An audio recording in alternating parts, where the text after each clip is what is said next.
Paz do Senhor, meus amados, vamos aí para mais uma aula daqui da nossa Bíblia sem mistérios. Então hoje a gente vai ver o capítulo 38 do livro de Êxodo, né? E esse capítulo ele é mais um capítulo descritivo, né, da obra que Bezalel estava fazendo. E a gente vai ler, a tendência dele é ter poucas coisas para se explicar, talvez a questão da moeda, algumas coisas assim, mas o restante é mais descritivo mesmo, né? Então vamos lá, vamos continuar, vamos dar início aqui à leitura da palavra, que diz assim: Fez também o altar do holocausto de madeira de acácia, de 5 côvados era o seu comprimento, e de 5 côvados a sua largura. Era quadrado, e de 3 côvados a sua altura, e fez-lhes pontas dos seus 4 cantos. Da mesma peça eram suas pontas, e cobriu-o de cobre. Esse altar ele parecia muito com o altar de incenso, né? A diferença é que o altar de incenso era de ouro e o altar de holocausto era de cobre. Mas o seu formato, as suas pontas, a forma como ele foi construído era muito parecida. A diferença do ouro para o bronze era a finalidade. Porque o incenso você podia colocar o ouro sem problema. Mas o holocausto não, você queimava ali animais, os sacrifícios, né, que eram oferecidos, então não dava para colocar ali um material de ouro, porque senão estragaria, não suportaria a temperatura. Então fez-se de cobre, né, que é um material menos nobre do que o ouro. Versículo 3 ao 5 diz assim: ó, fez também todos os utensílios do altar, os cinzeiros e as pás e as bacias e os garfos e os braseiros e todos os pertences fez de cobre. Fez também para o altar um crivo de cobre em forma de rede na sua cercadura embaixo até o meio do altar, e fundiu 4 argolas para as extremidades do crivo de cobre para o lugar dos varais. Então aí tá falando dos utensílios, né? Os cinzeiros, o local onde ia reter as cinzas do holocausto, as pás, né? Para poder remover as cinzas, as bacias para onde removia o sangue, os garfos, que era a forma como tinha de se mover também, de se manusear, né? Dentro do altar, e os braseiros, era o local onde colocava as brasas. E tudo isso foi feito de cobre. Fez também para o altar um crivo de cobre em forma de rede que ficava na parte de cima, e sua cercadura embaixo, até o meio do altar. E fundiu 4 argolas para as 4 extremidades do crivo de cobre para os lugares dos varais. Então também tinha as 4 argolas, que eram onde enfiavam o varal e carregavam de um lado para o outro. E fez os varais de madeira de acácia e os cobriu com cobre. Mais uma vez, cobre sendo utilizado. E pôs os varais pelas argolas ao lado do altar, para com eles levar ao altar. Pelo oco e de tábuas. Fez também a pia de cobre com a sua base de cobre dos espelhos das mulheres que se reuniam para servir a porta da tenda da congregação. E fez também o pátio do lado meridional. As cortinas do pátio eram de linho fino, torcido de 100 côvados. Vamos dar uma paradinha aqui agora, porque no versículo 8 tem uma coisa interessante e requer uma atençãozinha especial, né? Então a gente vai ler aqui os versículos, a primeira parte dos versículos, e a gente vê no versículo 7, né, que as varas, é, é, na verdade o altar, né, que foi construído de forma oca, certo? Que era mesmo, era um oco assim, mas tinha uma espessura de 4 dedos, de acordo com os estudos lá que está lá no livro de Jeremias 52, 21. E aí, logo depois, o versículo 8 diz que fez uma pia de cobre, um lavatório, e a base do cobre, e a sua base de cobre dos espelhos das mulheres. Na verdade, a palavra que tinha no hebraico lá é espelhos das legiões que se congregavam na entrada do templo, né? Então, na verdade, eram as mulheres, eram as filhas de Israel que usavam esse espelho quando se adornavam. Então, elas paravam na frente do altar e se adornavam. E elas e essa era uma forma, isso foi o que elas puderam, né, utilizar, colocar como a sua oferta para o altar. Ah, a Bíblia fala que Moisés ele não valorizava muito isso, porque de acordo com o estudo, né, o Babi de Barrabado, o Tarhum, alguns livros do Midrash falam que eles eram muito, apesar de estar na porta da congregação, muitas mulheres usavam de forma é, assim mais sensual, né? Mas Deus disse para recebê-los, porque isto é mais querido a mim do que todos os demais itens, uma vez que foi através desses espelhos que as mulheres geraram legiões de filhos de Israel no Egito, quando seus maridos chegavam cansados do trabalho rigoroso e elas faziam comida e bebida e davam de comer, né? Isso está em Cântico dos Cânticos. Então, esse trecho é interessante porque muitas vezes o que passa na cabeça do homem que Deus entregou para a mulher foi com um propósito. Disse que durante o cativeiro lá no Egito, para que a nação de Israel se multiplicasse, as mulheres tinham os filhos sextuplos, porque o nível de multiplicação que aconteceu dentro do período não seria viável ou compreensível você sair de 70 pessoas, que foi o número que chegou lá, na verdade 70 contando José, para o número de 3 milhões, como foi o final da contagem, né? Em mesmo 200, 300 anos, a multiplicação não seria viável. Então, segundo os estudos dos judeus, as mulheres tinham filhos gêmeos demais, né? E essa história de gêmeos de Israel é, é natural, é normal. Se você observar no seu âmbito social, você vai ver que a questão de gêmeos ela é genética. Então, se ter filhos gêmeos está muito relacionado à genética. Normalmente, famílias que produzem gêmeos vão produzir mais e mais gêmeos, outros e outros gêmeos. Isso é comum. E aqui a gente percebe isso no desenrolar, no desenvolver da cultura judaica. Então a gente vê histórias de gêmeos. Esaú e Jacó são histórias de gêmeos. Nós vamos ver histórias de gêmeos, Lia e Raquel, assim rapidamente que a gente possa lembrar. Mas existem outras histórias de gêmeos, e apesar da história de gêmeos, do fato de haver gêmeos, a gente sabe que a primogenitura ela ainda tem valor pela questão do primeiro a nascer, do que veio na frente, né? Então aqui é um detalhe legal da gente comentar. Vamos continuar a ler o texto. Continuar a ler o texto. Ah, deixa eu ver se é isso mesmo. É isso mesmo. E suas 20 colunas e suas 20 bases eram de cobre, e os colchetes dessas colunas e as suas molduras eram de prata. E do lado do norte, não, acho que eu tenho que ler a parte final de Canaã, que parei aqui nas mulheres.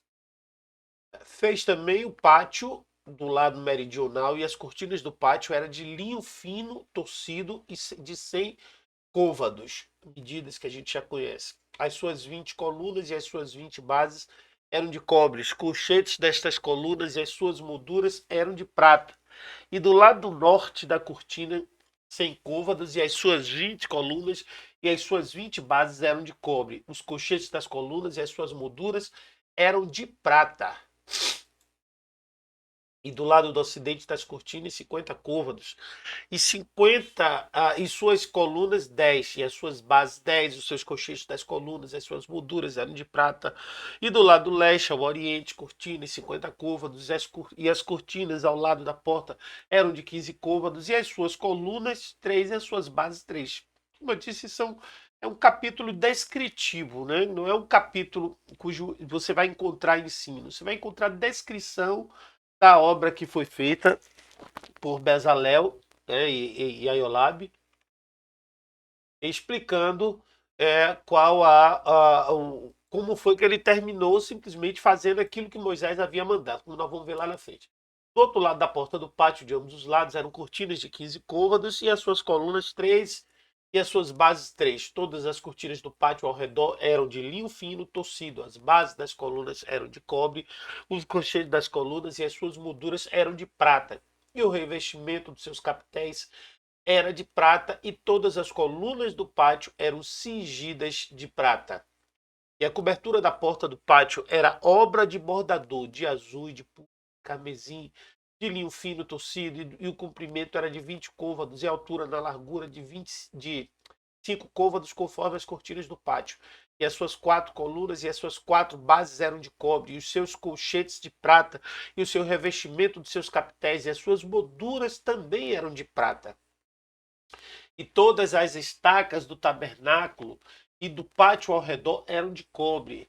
Esta é a enumeração das coisas usadas no tabernáculo do testemunho, que por ordem de Moisés foram contadas para o ministério dos levitas, por intermédio de Itamar, filho de Arão, o sacerdote.